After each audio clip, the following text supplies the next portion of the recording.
like that? I like that. I stayed up way too late making that. Anyway, the cleaning continues. I got straight to soaking the grubby swing arm in degreaser. It always amazes me how clean and shiny things can come up with a bit of degreaser and a good scrub with a wise toothbrush. I did soon realise that I wasn't going to be able to do this properly without taking the swing arm out. I'd hoped to avoid it as my bike stand holds the bike at the swing arm pivot point, but if a job's worth doing, it's worth not being a lazy prick about it. With the swing arm off and on the bench, I inspected the bearings. The spacer was in good nick, and the bearings were fine too.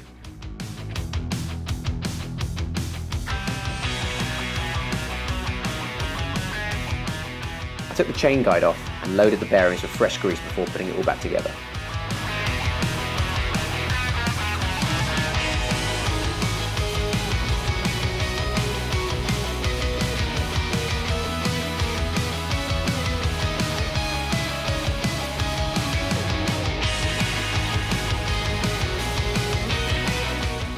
The torque arm for the rear brake was pretty rough, so that came off along with the caliper bracket itself.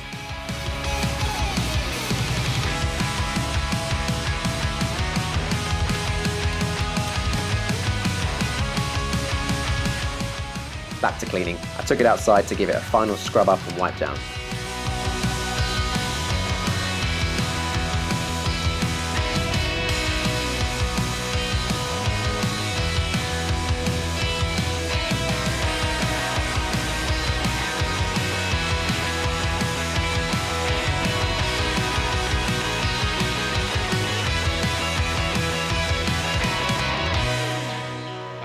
It's better. I ran the other parts through the parts washer and touched up the paint on the caliper bracket before putting them all back on the swing arm.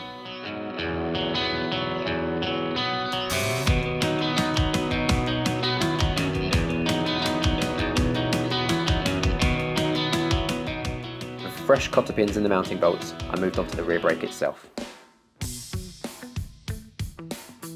I took the brake light switch off so it could all go in the parts washer. In such close proximity to the road, the years of commuting in the shitty British weather had left its mark on the footrest and master cylinder.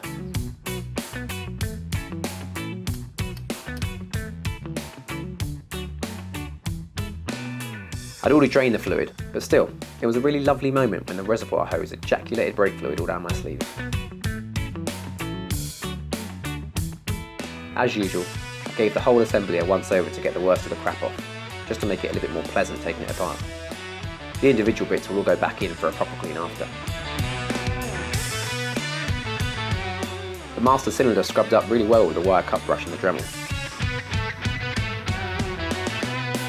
Yeah, really happy with that.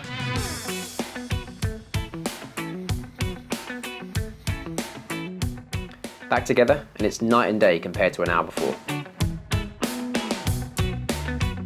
Putting the rear brake back together, it dawned on me that I really should replace this hose. It's bound to be over 10 years old, and despite the rear brake always feeling good, it's just too cheap and easy not to do now. So I ordered a braided line from hell. In the meantime, I tested out putting the Scotch-Brite knops in the Dremel and had a go at removing some of the corrosion on the fittings. The banjos on the front lines were particularly bad. Yeah, they seem to work a treat. So a few more bits got to clean. The chain guard and the rear axle joined the rear brake in the clean part scrub. The chain was in pretty good condition actually, as it hadn't done a huge amount of miles. So I gave it a decent clean and covered it in lube ready to go back on. The sprockets on the other hand were a different story. The teeth were visibly worn and slanting, and the corrosion on the surface wasn't good either. So when I was ordering another one, it seemed wise to replace all the oil seals under the sprocket cover. Started with the output shaft.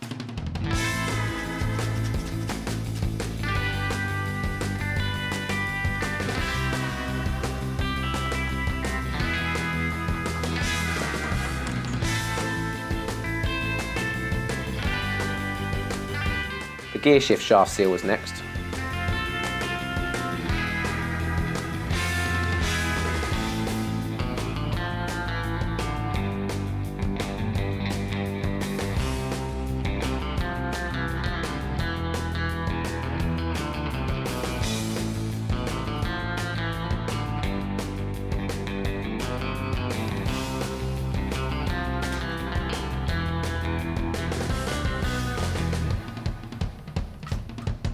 And lastly, the seal on the clutch push rod.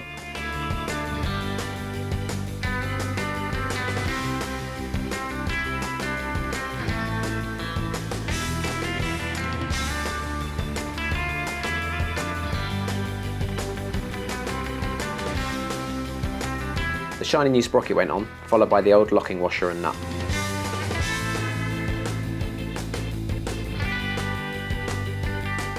I'll leave it untorqued until the rear wheel's back on.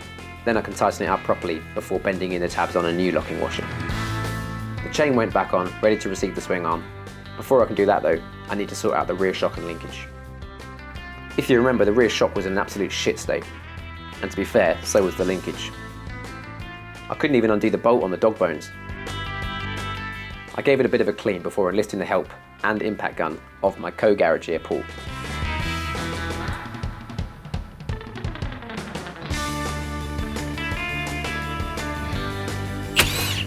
Piece of cake. Annoyingly so, as I've been waiting ages to get this apart for a good clean.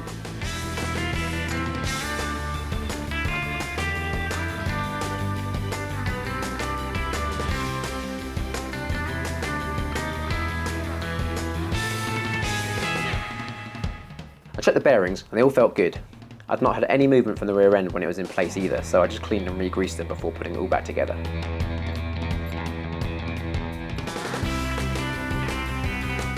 And then I gave the bolts a bit of a scrub up too.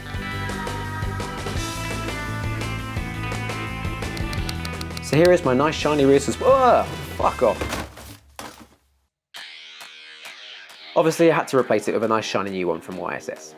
But if my wife asks, that's just the result of a few hours cleaning and a bit of red paint. Finally I can start putting things back together, the swing arm being first up.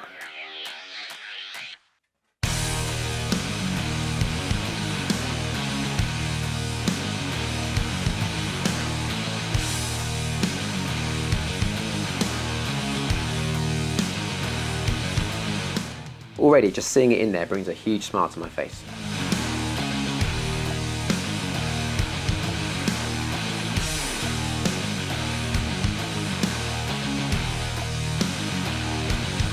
The sprocket cover had a lovely bath in the parts washer and came out looking great. The clutch slave cylinder went back on. And finally the side stand.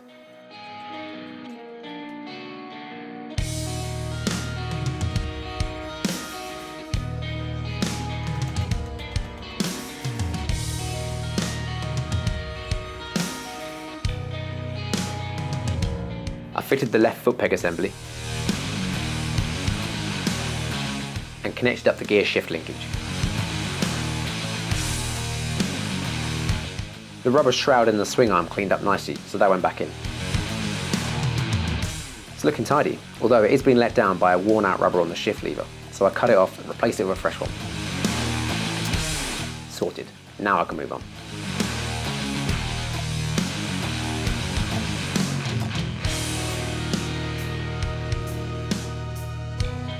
These dog bones are already the shorter type. They lift the rear slightly to improve the handling on the front end. I'm hoping that with the new shock dialed in and fresh tyres, the bike's going to handle better than new.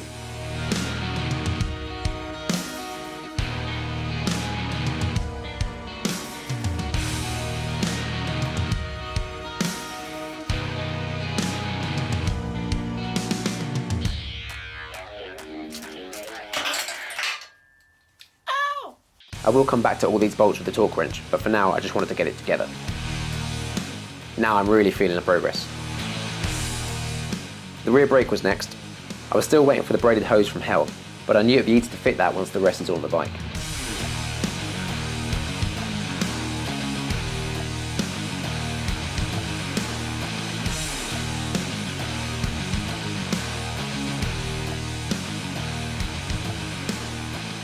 The last piece to go on was the chain guard, which I will take off again to give a coat of satin black at some point. I've also heard that ACF50 does wonders on the black plastic parts. So there we go, we've come so far already. The satisfaction of putting these parts back together is amazing, and seeing that YSS shock in there is a real motivation to keep moving. I can't wait to get out on the road next year. So excluding the wheels, which I'm going to leave to a bit later on, the rear end's pretty much there. Next time, I'll get all that subframe stuff on and then move forward to the middle. There's parts of the loom that definitely need some TLC, and naturally there's plenty of corrosion to remove. It's a lot to do, and it's nearly Christmas, so the clock is ticking. I just need to ask Santa for a heated garage.